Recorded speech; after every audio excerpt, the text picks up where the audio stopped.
નમસ્કાર. 17 મે થી શરૂ થતા અધિક માસની આપ સૌને શુભકામનાઓ. આ અધિક માસને સનાતન ધર્મમાં પુરુષોત્તમ માસ પણ કહેવામાં આવે છે. પદ્મ પુરાણ અનુસાર ભગવાન વિષ્ણુએ આ માસને પુરુષોત્તમ માસ નામ આપીને મહિમાવંત બનાવ્યો છે. આ માસમાં વિશેષ જપ, તપ, દાન, ભજન, શ્રીમદ ભાગવત પાઠ, ગીતા પાઠ અને વિષ્ણુ આરાધના વિશેષ ફળદાયી માનવામાં આવે છે.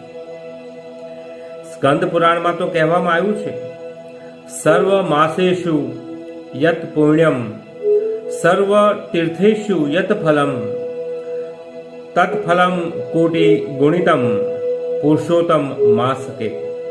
અર્થાત તમામ માસો અને તીર્થોમાં કરેલા પુણ્યથી પણ કરોડો ગણું વધુ ફળ પુરુષોત્તમ માસમાં આપણને સૌને પ્રાપ્ત થાય છે. આ માસને અધિક માસ શું કામ કહેવાય છે? તો એ જોઈએ તો જ્યારે એક પૂર્ણ ચાંદ્રમાસ દરમિયાન સૂર્ય કોઈ નવી રાશિમાં પ્રવેશ કરતો નથી, એટલે કે તે માસમાં કોઈ સંક્રાંતિ થતી નથી, તો તે માસ અધિક માસ ગણાય છે. સૂર્યવર્ષ આપણને સૌને ખ્યાલ છે કે 365 દિવસ અને 6 કલાકનું હોય છે, પરંતુ દર વર્ષે લગભગ 11 દિવસનો તફાવત સર્જાય છે અને આ અંતરને સંતુલિત કરવા માટે વધારાનો માસ ઉમેરાવાય છે. એટલે કે દર 3 વર્ષ સુધી 11 વત્તા 11 વત્તા 11 એટલે કે 33 દિવસ, એક આખો મહિનો, અને એ મહિનાને એડજસ્ટ કરવા માટે વધારાનો માસ ઉમેરવામાં આવે છે.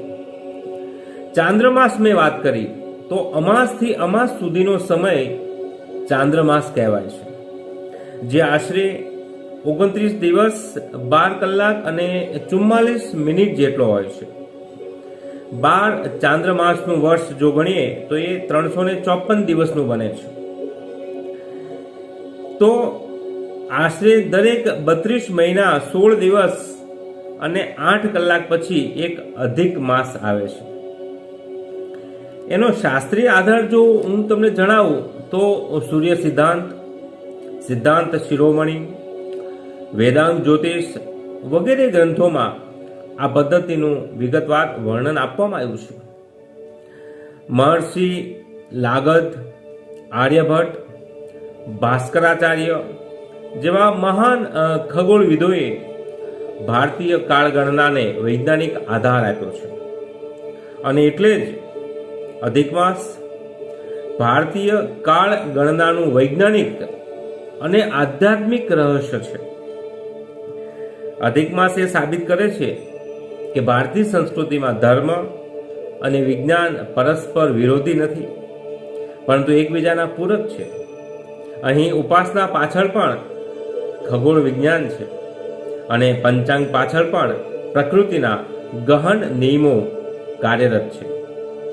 માટે જ આ માસનું વિશેષ મહત્વ છે, અને આ માસમાં જેટલું જ પુણ્ય, દાન, ધર્મનું કામ થાય એ વિશેષ ફળદાયી નીવડે છે. તો આજે બસ અધિક માસ વિશે જાણકારી. આપ સૌને ફરી એક વખત શુભકામનાઓ.